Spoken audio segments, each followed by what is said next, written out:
Bengaluru city ಯೂನಿವರ್ಸಿಟಿಗೆ 2024 NEP syllabus ನವರಿಗೆ ಒಂದು problem 5 marks ಕೇಳಿದ್ದಾರೆ 2024 ಅಲ್ಲಿ. ಕ್ವೆಶ್ಚನ್ ಓದ್ತೀನಿ ನೋಡ್ಕೊಳ್ಳಿ. Compute net annual value from the following information.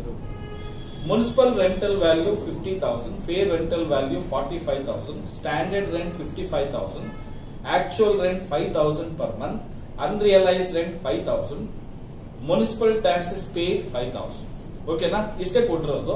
ನಾವ್ ಏನ್ ಕ್ಯಾಲ್ಕುಲೇಟ್ ಮಾಡಬೇಕು ಅಂತ ಹೇಳಿದಾನೆ, ನೆಟ್ ಆನ್ಯುಯಲ್ ವ್ಯಾಲ್ಯೂ ಮಾಡಬೇಕು ಅಂತ ಹೇಳಿದ್ದೆ. ಈಗ ನಾನು computation of net annual value ಎಷ್ಟು ಕೇಳಿದಾನ ಅಷ್ಟನ್ನೇ ಮಾಡ, ಎಕ್ಸ್ಟ್ರಾಗಳೆಲ್ಲ ಮಾಡೋದು ಬೇಡ. ಓಕೆನಾ? ಈಗ first step number 1.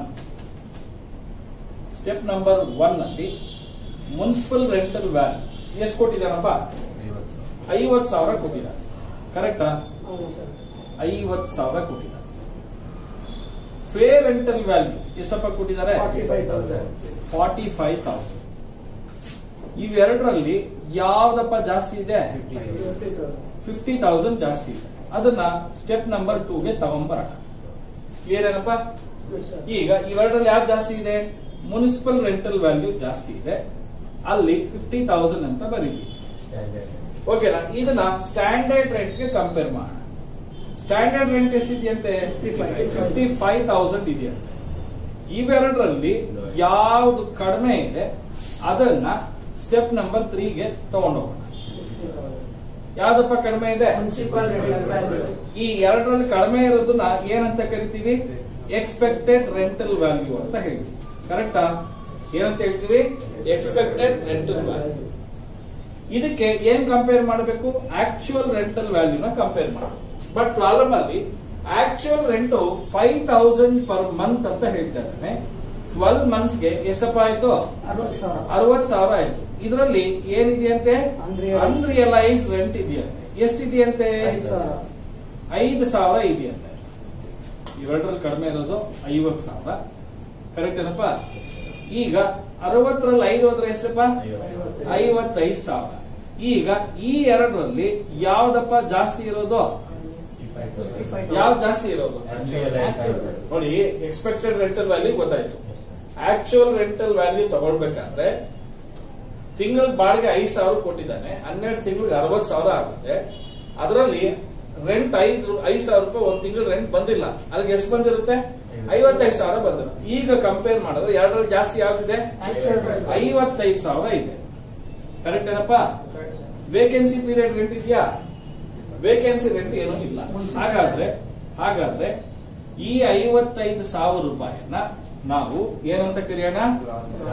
Gross annual value. ಇದರಲ್ಲಿ ಏನ್ ಮೈನಸ್ ಮಾಡಬೇಕು? Municipal taxes paid. Municipal taxes paid ಎಷ್ಟಿದೆಯಪ್ಪ? 5,000 ಇದೆ. ಇನ್ ಎಷ್ಟು ಬರುತ್ತಪ್ಪ? ಇದನ್ನ ಏನಂತ ಕರೆಯೋಣ? Net annual value. All of you got it? Suppose ನಮಗೆ ಈ ಪ್ರಾಬ್ಲಮ್ ನಲ್ಲಿ ವೇಕೆಂಟ್ ಪೀರಿಯಡ್ 1 ಮಂತ್ ಅಂತ ಕೊಟ್ಟಿದ್ದ ಅಂತ ಇಟ್ಕೊಳ್ಳಿ.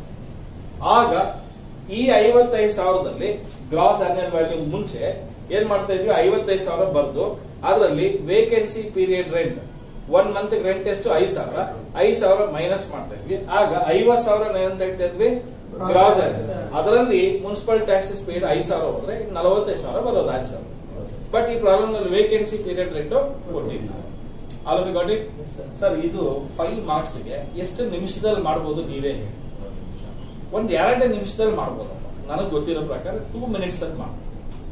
ಬಟ್ ತುಂಬಾ ಇಂಪಾರ್ಟೆಂಟ್ ಪಾಯಿಂಟ್ ಏನಪ್ಪಾ ಅಂದ್ರೆ ಈ ಆಕ್ಚುಯಲ್ ರೆಂಟಲ್ ವ್ಯಾಲ್ಯೂ ಏನಿದೆ ಇದರಲ್ಲಿ ಅನ್ರಿಯಲೈಸ್ ರೆಂಟ್ ಅನ್ನ ದಯವಿಟ್ಟು ಮೈನಸ್ ಮಾಡೋದನ್ನ ಮರಿಬೇಡಿ. ಮರ್ತ್ರೆ ಅಂತ ಇಟ್ಕೊಳ್ಳಿ, 5 ಮಾರ್ಕ್ಸ್ ಹೊರಟೋಗುತ್ತೆ. 1 ಮಾರ್ಕ್ಸ್ ಕೊಡಲ್ಲ. 1 ಮಾರ್ಕ್ಸ್ ಕೊಡಲ್ಲ. ಈಗ ಮಿಸ್ಟೇಕ್ ಮಾಡಿದ್ರೆ ಅಂತ ಇಟ್ಕೊಳ್ಳಿ, ಗೆಟ್ ಸ್ಟ್ರೇಟ್ ಅವೇ 0. ಯಾಕೆಂದ್ರೆ ನಿಮ್ಗೆ ಕೇಳಿರೋದೇನೋ ನೆಟ್ ಆನ್ಯುಯಲ್ ವ್ಯಾಲ್ಯೂ. ಇದು ತಪ್ಪು ಮಾಡಿದ್ರೆ ಇಂತೇನ್ ಬಂದಿರುತ್ತೆ? ತಪ್ಪಾಗಿರುತ್ತೆ. ಒಂದು ಫೈನಲ್ ಆನ್ಸರ್ ಇರೋದೇ ಒಂದು ಸ್ಟೆಪ್ ಕರೆಕ್ಟ್ ಆಗಿ ಹೇಳ್ಬೇಕು. ಕರೆಕ್ಟಾ? ಸೊ ಪ್ಲೀಸ್ ಕ್ಲೀನ್ ಆಗಿ ಕಣ್ಣು ಬಿಟ್ಟು ನೋಡ್ಬಿಟ್ಟು ಮಾಡಬೇಕು. ಇದು 2024 BCU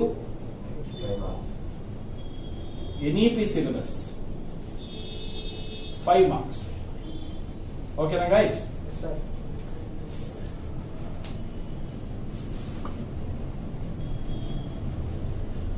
ಬ್ಯಾಂಗ್ಳೂರ್ ಯೂನಿವರ್ಸಿಟಿಯವರು ಕೂಡ 2024 ಅಲ್ಲಿ NEP ಸಿಲೆಬಸ್ ನವರಿಗೆ 5 marks ಕ್ವಶನ್ ಕೊಟ್ಟಿದ್ದಾರೆ. ಏನಿದೆ ಕ್ವಶನ್ ಅಲ್ಲಿ ಅಂದ್ರೆ determine net annual value, municipal rental value 1 lakh, fair rental value 90,000, actual rent per month 10,000, unrealised rent 10,000, municipal taxes paid 15,000, standard rent 1,10,000 ಅಷ್ಟೇ ಕೊಟ್ಟರು. ಈಗ ಮುನ್ಸಿಪಲ್ ರೆಂಟಲ್ ವ್ಯಾಲ್ಯೂ 1 lakh ಇದೆ, fair rental value 90,000. ಇವೆರಡರಲ್ಲಿ ಯಾವ್ದಪ್ಪ ಜಾಸ್ತಿ ಇದೆ? ಮುನ್ಸಿಪಲ್ ರೆಂಟ್ ಜಾಸ್ತಿ ಇದೆ 1 lakh. Standard rent ಎಷ್ಟಿದೆಯಂತೆ? 1,10,000. ಈಗ ಇವೆರಡರಲ್ಲಿ ಯಾವ್ದಪ್ಪ ಕಡಿಮೆ ಇರೋದು? ಯಾವ್ದಪ್ಪ? 1 lakh. ಅದನ್ನ ಏನಂತ ಕರಿತೀವಿ? ಎಕ್ಸ್ಪೆಕ್ಟೆಡ್ ರೆಂಟಲ್ ವ್ಯಾಲ್ಯೂ ಅಂತ ಹೇಳ್ತೀವಿ. ಒಂದು ತಿಂಗಳಿಗೆ ಬಾಡಿಗೆ 10,000 ರೂಪಾಯಿಗೆ ಅಂತ ಕೊಟ್ಟಿದ್ದಾರಂತೆ. ಕರೆಕ್ಟ್? ಆಕ್ಚುಯಲ್ ರೇಟ್ 12 ತಿಂಗಳಿಗೆ ಎಷ್ಟಾಗುತ್ತೆ? 1,20,000 ಆಗುತ್ತೆ. ಇದರಲ್ಲಿ ಅನ್ರಿಯಲೈಸ್ ರೆಂಟ್ ಎಷ್ಟಿದೆಯಂತೆ? 15,000. 10,000 ಸರಿ, 10,000. ಆಗ ಎಷ್ಟಪ್ಪ ಬರುತ್ತೆ? 1,10,000. ಇವೆರಡರಲ್ಲಿ ಯಾವ್ದಪ್ಪ ಜಾಸ್ತಿ ಇರೋದು? 1,10,000 ಜಾಸ್ತಿ ಇದೆ. ಅದನ್ನ ಏನಂತ ಕರೆಯೋಣ? Gross annual value. ಇದರಲ್ಲಿ ಮುನ್ಸಿಪಲ್ ಟ್ಯಾಕ್ಸಸ್ ಎಷ್ಟಿದೆಯಂತೆ? 15,000 ರೂಪಾಯಿ ಇದೆಯಂತೆ. ಮೈನಸ್ ಮಾಡಿ ಇನ್ನ 95,000 ರೂಪಾಯಿಯನ್ನ ಏನಂತ ಕರೆಯೋಣ? Net annual value. ಇದನ್ನ ಮಾಡೋದಕ್ಕೆ 1-2 ನಿಮಿಷ. ಓಕೆನಪ್ಪ? ಅರ್ಥ ಆಯ್ತಲ್ಲ?